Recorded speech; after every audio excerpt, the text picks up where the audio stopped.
Alright YouTube, so we got some pretty big info today. It's a follow-up to that recent article we got from Square Enix with the new screenshots where we learned a lot about Final Fantasy VII Remake. But there was actually a lot of things left out for some reason, I'm not entirely sure. There's a lot of information on the Famitsu website, the Japanese website, but when you go to like Gematsu, which is usually pretty good about translating, they didn't have this information. The English Square Enix website did not have this information either. We have some pretty important information here, like story details, a little more information on the train graveyard. We have character quotes from Sephiroth, Shinra, Heidegger, and Rosh. I don't know why all this was left out. Massive shout out to Zach Keogh, I think, I'm probably butchering your last name, but he left this comment on my video from yesterday, informing me of the left out information, but also with the translations. Now, I didn't just read this comment and want to make a video about it. I had to make sure that it was accurate, so I used Google Translate, which, as we know, is terrible, but you get a rough translation, a gist of what the website's trying to say in English, and it matches up with his translations. So obviously, we're going to be using his translations because they're better. So to kind of give you a quick, brief example of something that was left out, we learned from the Famitsu article, the Japanese article, that Heidegger was a general in the Wutai War. But if you remember in yesterday's video, that's nowhere to be said in the description we got of Heidegger. All it says is, as well as being the director of public security, Heidegger has been President Shinra's right-hand man since the early days of the company. He's just as ruthless as his boss and will do anything to get what he wants, even sacrifice his own subordinates. He's trusted implicitly by the president, and this has made public security the most powerful department within Shinra. What's weird is that it's such a minor detail, but character-wise probably a pretty important detail to let us know that Heidegger was a general in the war with Wutai. So really quickly, I want to show you guys the Google Translate version of this so that you can see, for one, that his translations are accurate, but also that I cannot use Google Translate because, for one, they're calling it the Shura company instead of Shinra. But as it says, an active role as the commander in the previous game against Wutai. I don't know why it says game. Anyways, let's hop into this. There's a story synopsis in the Famitsu article. It seems to confirm that Cloud will hallucinate seeing Sephiroth in Sector 8 right after Reactor Number 1 explodes. Former soldier Cloud participates in Avalanche's plot to blow up the mock Reactor Number 1. The reactor explosion reverberates through Sector 8. In a city engulfed in flames, the phantom of an old foe who should be dead flickers, presumably before Cloud. Wanting to race to the past this phantom leads him to, he has a chance encounter with a girl. It feels condescending to even point this out, but obviously when they're talking about a chance encounter with a girl after blowing up the reactor, they're talking about Aerith. And then referring to a phantom of an old foe that should be dead is obviously Sephiroth. He's supposed to be dead as far as the world knows. But what's pretty interesting is them describing him as like a phantom or a ghost, because it's something I've been trying to get across to people, because a lot of people are upset that we're seeing Sephiroth at all in the Midgar segment, but something I've been trying to say for a long time now is that it's not really him physically there. It's clearly like some sort of illusion magic, or it's like a vision or something that Cloud has seen. Like, he's not physically there in front of Cloud. And whether it's actually Sephiroth messing with Cloud or something in Cloud's head, I think it all makes sense, because this should be something that haunted Cloud. Like, what Sephiroth did in Nibelheim is something that would haunt him for the rest of his life. And as for this taking place after blowing up the Sector 1 reactor, it's something that I was already aware of. Whenever this State of Play trailer came out earlier this year, and this scene played, there were so many people that hopped on this being Nibelheim for some reason, because Sephiroth plus fire equals Nibelheim, I guess. But I made a video at the time where I disputed that. You can tell by just looking at the background scenery that this is definitely not Nibelheim. This is a very urban environment like Midgar. Now, I'm not trying to pat myself too hard on the back for this, but it is nice to know that I was right about this, but I think it's pretty clear which channels you should and shouldn't be listening to.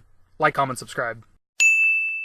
From there we get the translation. A flower girl presents him with a yellow flower. In the symbolic language of flowers, reunion. At that moment, the two are surrounded by shadowy figures, the Watchmen of Fate. Now our hearts will once again return to this world. So for starters, I wasn't aware that a yellow flower apparently means reunion or something like that, which is obviously very fitting when it comes to the story of Final Fantasy VII.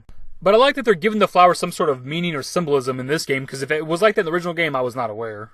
So when it comes to the Watchmen of Fate in that quote, I'm assuming it's coming from them, where they talk about their hearts returning to this world.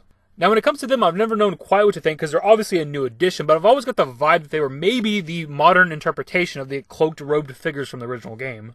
Or Sephiroth clones, whatever you want to call them, but that's kind of the vibe I've always got, because they look like they're kind of wearing hoods a little bit, even though they're very spectral. But now that we know that the yellow flower means reunion that she gives Cloud, and then they attack Cloud and Aerith right afterwards, and then a quote coming from them about talking about their hearts returning to the planet, which kind of sounds like a reunion. I don't know, that might be what it is. We then have a description of the train graveyard, which I really like, that says the high-pitched winds in the train graveyard do cause the trains to rattle, but sometimes it is said that there are also sounds that seem to be children laughing that can be heard there. So we already knew that there would be creaking and groaning of metal as you're walking around the train graveyard, but why they'd leave out that there's like children's laughter, I don't know, because that adds to the creepy factor. And that's exactly what I said I wanted from this location. I want it to be creepy and scary, and if I'm walking around the train graveyard and I'm hearing kids' laughter, that's going to scare the hell out of me. More than likely, it'd be the ghost enemies making the children's laughter sound, but it's still, I don't know why you'd leave out this awesome description of the location. Next up, we have this info that says, there's a short paragraph on the Shinra company that explains the existence of the public order, weapons development, science, urban development, and space departments. There is mention of an emergency staircase and an elevator as two means of navigating the Shinra building that is omitted from the English. Now this is all more or less information that we already know about Shinra and about the Shinra building, but it's still weird not to include it as descriptions of the stuff, but also for newcomers to the story of Final Fantasy VII that may not know exactly what Shinra's about. And lastly, we have the character quotes, first one being from Heidegger that says, "Those who turn against us are thoroughly and completely struck down. Isn't that the Shinra way?" Next up we have the quote from President Shinra that says, "If it is not enough, we'll give them something to really grieve about." This could be in reference to a couple of different things from the story, but for now we're not going to go into it because we're not trying to spoil too much from the story. Here we have a quote from Rosh that says, "Won't you run or ride with me until the world as we know it ends?" Which I think ride makes a little more sense because he's like super obsessed with motorcycles. He's called Speed Demon apparently. And then lastly, of course, we have Sephiroth's quote that says, "The planet is about to die without a scream, quietly, restfully." And this quote is definitely not about himself because his plan, like any other main villain from a Final Fantasy game, is to destroy the entire world, which is definitely not quietly or restfully. This quote would actually be in reference to Shinra sucking the planet dry of Mako, which is actually slowly and quietly killing the planet, which Sephiroth actually addressed in one of the trailers where he actually asked Cloud if he can bear to watch the planet suffer.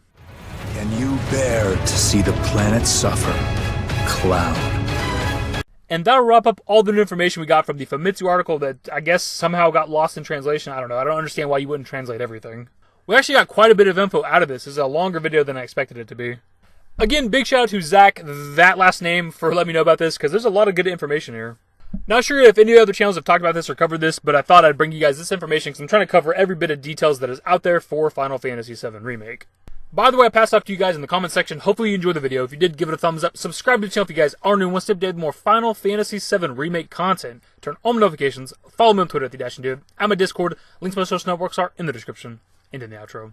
Later, guys. Give me a smile, give me forever for a while, give me forever for a while. Quit acting like a baby, or at least less like a child. Give me serenity, or at least just peace of mind. Give me clarity.